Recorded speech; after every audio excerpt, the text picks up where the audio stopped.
నేను ఇప్పటికో 10 సార్లు చెప్పినా మళ్ళీ చెప్తున్నా, అదో లొట్ట పీస్ కేసు మళ్ళీ చెప్తున్నా. నేను ఇగో ఇక్కడనే నిల్చుంటా, కావాలంటే రేవంత్ రెడ్డి వస్తాడా, ఏసీబీ డీజీ గారు వస్తారా, ఇట్లే లైవ్ కెమెరాలు ఇట్లే పెట్టుండ్రి, లై డిటెక్టర్ టెస్ట్ పెట్టుండ్రి, నేను ఇక్కడనే ఉంటా కదలా. లై డిటెక్టర్ టెస్ట్ పెట్టుండ్రి, దూద్ కా దూద్ పానీ కా పానీ. అరే నేను చెప్తూనే ఉన్నా, హైదరాబాద్ ప్రతిష్ట పెంచేదానికి, తెలంగాణ ప్రతిష్ట పెంచేదానికి ఎస్ బరాబర్ ఆ రేస్ ఇక్కడ కొనసాగాలి. మొదటి సంవత్సరం బ్రహ్మాండంగా జరిగింది, ఇంకా 3 ఏళ్ళు ఇక్కడనే ఉండాలి. హైదరాబాద్లో మొబిలిటీ వ్యాలీ రావాలి, హైదరాబాద్లో పరిశ్రమలు రావాలి, మా పిల్లలకు ఉద్యోగాలు రావాలి. ఒక sunrise sector, sustainable mobility అనేది, ఈవీస్ అనేది, ఎలక్ట్రిక్ వెహికల్స్ అనేది ఒక ఎదుగుతున్న రంగం. ఆ రంగంలో ప్రోత్సాహకాలు ఇచ్చి పరిశ్రమ ఇక్కడ వేళ్ళూనుకోవాలంటే ఈ రేస్ను ఒక ఆకర్షణగా పెట్టి దాని చుట్టూ పరిశ్రమను విస్తరించేలాగా చేయాలనేది ఒక ఆలోచనతో మేము ప్రయత్నం చేసినాము. నేను స్పష్టంగా చెప్పాను, ఒక 45 కోట్లో 46 కోట్లో ప్రభుత్వం నుంచి కట్టాలని ఆదేశం ఇచ్చింది నేనే అని స్పష్టంగా చెప్పాను.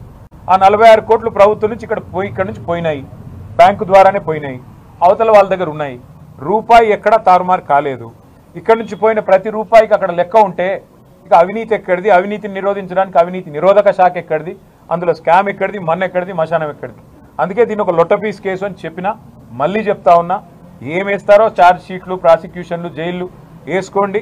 నేను లైవ్ టీవీల ముందు మళ్ళీ చెప్తున్నా, నాకు ఎంత దమ్ముంటే నేను చెప్పాలి. ఈ దేశంలో రాజకీయ నాయకుడు అని చెప్పినాడవే, ఏమైనా కేసు పెడితే రారాబాయి చూసుకుందాం, పెట్టు లై డిటెక్టర్ అన్నాడో 2 వరకు.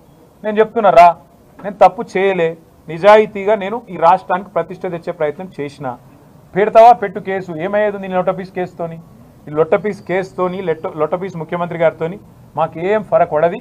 ఆయన ఏం చేసినా, ఎన్ని కథలు పడ్డా మేము ఇట్లనే పిల్లల తరపున కొట్లాడతాం, రైతుల తరపున కొట్లాడతాం, నువ్వు ఇచ్చిన హామీల కోసం, మహిళల కోసం కొట్లాడతాం. మేము మాత్రం కాంగ్రెస్ ప్రభుత్వాన్ని వదిలిపెట్టం కాక వదిలిపెట్టం. 6 గ్యారంటీలు అమలయ్యేదాకా, నీ 420 హామీలు నెరవేర్చేదాకా నిలదూస్తూనే ఉంటాం, నిజాన్ని బయటికి లాగుతూనే ఉంటాం. Thank you. 44 కోట్ల రూపాయలు పార్టీకి చందాగా వచ్చినాయనేది ఏసీబీ నిర్ధారించినట్టు చెప్తున్నారు అని మీడియా ద్వారా లీకులు తప్ప ఒక్కడన్నా ముందుకొచ్చి మాట్లాడినట్టు ఉన్నాడు. ఒక అధికారి ముంగటికి రాడు, ఒక మంత్రి ముంగటికి రాడు. ఇలాంటి చేతగాని వాళ్ళు లీకుల ద్వారా ఎన్ని రోజులు బతుకుతారు నాకు అర్థం కాదు. పెట్టమని కేసు. ఇప్పటికి నన్ను 3 సార్లు పిలిచిండ్రు, 8 గంటలు పెట్టిండ్రు. నేను చెప్పిన దమ్ముంటే రేవంత్ రెడ్డిని రమ్మన్నాడు, ఆయన మీద ఏసీబీ కేసు ఉంది, నా మీద ఏసీబీ కేసు ఉంది, రా ఇద్దరం కూర్చుందాం. నువ్వు బ్యాగులు మోసినవా లేదా, నువ్వు బ్రహ్మాండంగా పైసలు పంచినవా లేదా, ఎమ్మెల్యేలను కొనుగోలు చేసే కేసులో దొరికినవా లేదా, నువ్వు దొంగవా కాదా నువ్వు చెప్పు, నేను కూడా ఉంటా. ఇట్లా పక్క నిలబడదాం, ఇద్దరం లై డిటెక్టర్ టెస్ట్ పెట్టుకుందాం. ఎవరు వాస్తవం చెప్తున్నారు, ఎవరు అబద్ధం చెప్తున్నారు రాష్ట్ర ప్రజలు చూస్తారు, ఏమున్న దానిలో. అయినా ఇంకోటి మా మిత్రులు చెప్తున్నారు, ఏదో రొటీన్ వ్యవహారం ఇది, ఛార్జ్ షీట్ వేయడం మీద పెద్ద ముచ్చట కాదు, మీరు దాన్ని ఏదో అంతర్జాతీయ ఇష్యూలాగా మీరు కూడా చూడవద్దని నా విజ్ఞప్తి.